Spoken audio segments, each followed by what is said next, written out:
मैं तुम सब में से किसी को नहीं छोड़ूंगा। तुम सब ने मेरे साथ बहुत गलत किया है। और जो रोहित की माँ थी वो बहुत ज़्यादा डर चुकी थी। अब वो लोग एक तांत्रिक वांत्रिक के पास जाते हैं। फिर हेलो भाई, welcome back to my horror story. आज की जो स्टोरी है वो बहुत क्रीपी होने वाली है, तो वीडियो के लास्ट तक बने रहिएगा। चैनल पे न्यू है तो चैनल को सब्सक्राइब कर दीजिएगा, वीडियो को एक लाइक कर दीजिएगा और वीडियो को एक प्यारा सा कमेंट कर दीजिएगा। तो चलिए बिना देर किए स्टोरी की तरफ बढ़ते हैं। तो स्पेशली आज की जो स्टोरी होने वाली है वो एक रोहित और एक रोहिणी नाम की लड़की की स्टोरी होने वाली है। रोहित और रोहिणी का रिसेंटली अभी शादी हुआ रहता है। अब रोहित के घर वाले भी बहुत ज़्यादा खुश थे और रोहिणी के घर वाले भी, सब बढ़िया चल रहा है। शादी के 2-3 मंथ्स बीत जाते हैं। अब जो रोहित की माँ रहती है वो रोहिणी को फोर्स करने लगती है एक बच्चे के लिए। अब रोहिणी हमेशा उनका बात सुन के इग्नोर कर देती थी। अब जो रोहित की माँ थी वो रोज़ बोलने लगी थी कि तुम एक बच्चा ट्राई करो, क्योंकि मुझे एक बच्चा चाहिए। उनको रोहिणी से मतलब नहीं था, ना रोहित से था, उनको एक बच्चे से बस मतलब था। अब रोहिणी ये बात रोहित को बताती है तो रोहित ये बोलता है कि इग्नोर करो, ज़्यादा इस पर ध्यान मत दो। अब एक दिन क्या होता है कि जो रोहित की माँ रहती है वो रोहिणी को फोर्स करने लगती है कि तुम एक बार डॉक्टर से मिल के आओ कि सब सही है ना, या कोई प्रॉब्लम तो नहीं है। अब रोहित की माँ इतना ज़्यादा फोर्स करने लगी है कि रोहिणी मना नहीं कर पाती है और वो और रोहित डॉक्टर के पास चले जाते हैं। अब डॉक्टर एक ऐसा बात बोलता है जिसको सुन के रोहित और रोहिणी के पैरों तले जमीन खिसक जाती है। अब जब रोहित और रोहिणी डॉक्टर के पास जाते हैं तो डॉक्टर एक ही बात बोलता है कि अब रोहिणी कभी मां नहीं बन सकती है। ये सुनने के बाद रोहित के पैरों तले जमीन खिसक चुकी थी और रोहिणी की भी। वो दोनों जानते थे कि ये सुनने के बाद घर में बहुत ज़्यादा भूचाल मचेगा। अब वो लोग बहुत उदास होते होते घर के लिए निकल जाते हैं। वो लोग घर पहुंचते हैं और ये बात रोहित की माँ को बताते हैं। ये सुनने के बाद रोहित की माँ एक ही बात बोलती है कि चाहे कुछ भी हो जाए, मुझे एक बच्चा चाहिए हमारी फैमिली को आगे ले जाने के लिए, और उसके लिए अगर मुझे अपने बेटे को दूसरी शादी भी करानी होगी तो मैं कराऊंगी। अब ये सुनने के बाद रोहित थोड़ा गुस्सा करने लगता है कि ये क्या बोल रही हो माँ ऐसे। अब जो रोहित की माँ थी वो बोलती है कि तुझे समझ नहीं आएगा, तुझे तो बाद में पता चलेगा बच्चे की कदर। अब रोहिणी बहुत ज़्यादा रोती है, लेकिन जो रोहित की माँ रहती है उनको बिल्कुल फर्क नहीं पड़ता है। उनको बस एक ही चीज़ चाहिए था, वो था बच्चा।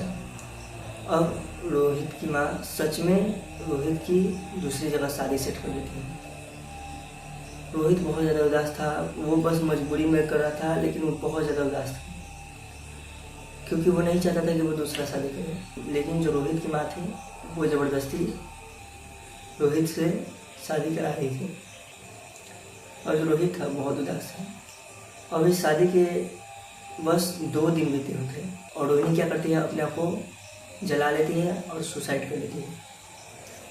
ये खबर पूरे गांव में फैल जाती है धीरे धीरे कि रोहिणी सुसाइड कर चुकी है। रोहित बहुत ज़्यादा रोता है, बहुत ज़्यादा रोता है।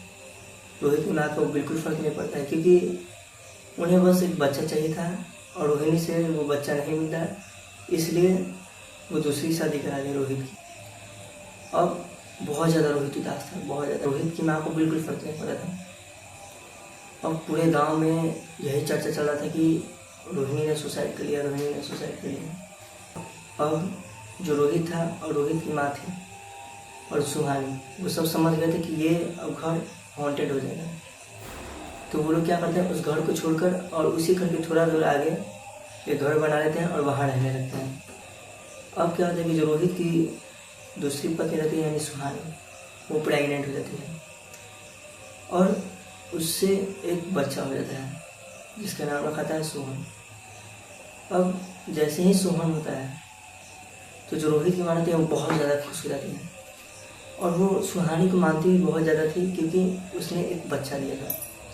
अब रोहित खुश था लेकिन उतना नहीं था, कभी कभी वो बहुत उदास हो जाता था क्योंकि उसको रोहिणी की याद आ जाती थी। और ये जो बच्चा भी हुआ था वो रोहित की माँ को फोर्स करने के कारण रोहित ने मजबूरी में आकर थी। अब क्या होता है कि कुछ साल तक सब नॉर्मल चलता है। अब सोहन जो है वो 5 साल का हो चुका है। अब जिस गांव में रोहित और उसकी माँ रहते थे उसी गांव में एक बरगद का पेड़ था और उससे कुछ दूर आगे एक दुकान था। यहाँ सारा सामान मिलता था। अब जो रोहित की माँ थी वो सोहन को मना की थी कि चाहे कुछ भी हो जाए, तुम सामने उस बरगद के पेड़ की तरफ से होकर कभी भी उस दुकान की तरफ मत जाना। अब सोहन तो बच्चा था, उसे समझ नहीं आता था। अब सोहन क्या करता है कि एक दिन चोरी चुपके क्या करता है, वो उस दुकान की तरफ चला जाता है। उधर से जाते टाइम सोहन को कुछ नहीं होता है। अब जैसे ही सोहन उधर से आता है और वो बरगद का पेड़ क्रॉस करता है, सोहन का हाव भाव चेंज हो जाता है। अब वो घर पहुंचता है तो उसकी माँ पूछती है कि तुम कहाँ गए थे, तो वो कुछ नहीं बोलता है। तो उसकी माँ फिर पूछती है तुम कहाँ गए थे, तो वो एक भारी सी आवाज में बोलता है दुकान गया था। ये सुनने के बाद वो लोग बहुत ज़्यादा डर जाते हैं, क्योंकि उसके आवाज़ में जो भारीपन था वो एक छोटे से बच्चे की आवाज़ नहीं थी। अब रोहित की जो माँ थी वो दौड़ कर आती है सोहन के पास और एकदम डरे डरे उससे बात करना शुरू कर देती है। वो बोलते हैं कि बेटा कहाँ गए थे, तो वो बोलता है कि मैं उस बरगद के पेड़ के आगे जो दुकान है वहीं गया था। अब वो लोग उसको डांटते हैं कि मैंने तुम्हें मना किया था बेटा वहाँ नहीं जाने को। उसके बाद से वो रोहित की माँ को धक्का दे देता है और सुहानी को भी। वो बहुत अजीब तरीके से बिहेव करता है और बोलता है कि मैं तुम सब में से किसी को नहीं छोड़ूंगा, तुम सब ने मेरे साथ बहुत गलत किया है। और ये जो आवाज़ थी ये क्लियरली समझ आ रही थी कि ये रोहिणी की आवाज़ थी। और जो रोहित की माँ थी वो बहुत ज़्यादा डर चुकी थी।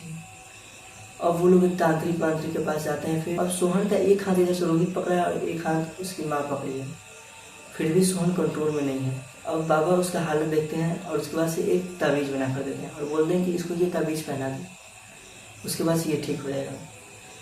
फिर जैसे ही ताबीज़ पहनाया जाता है तो सोहन बेहोश हो जाता है। तो बाबा बोलते हैं टेंशन लेने की बात नहीं है, ये 1-2 घंटे में इसे होश आ जाएगा। और सच में सोहन को 1-2 घंटे में होश आ जाता है। और वो तांत्रिक जो था वो क्लियरली समझाया था कि चाहे कुछ भी हो जाए ये ताबीज़ नहीं हटना चाहिए हाथ से, क्योंकि जैसे ही ये ताबीज़ हाथ से हटेगा तो फिर इस पर खतरा आ सकता है। और जो सुहानी थी वो बहुत ज़्यादा डर जाती है।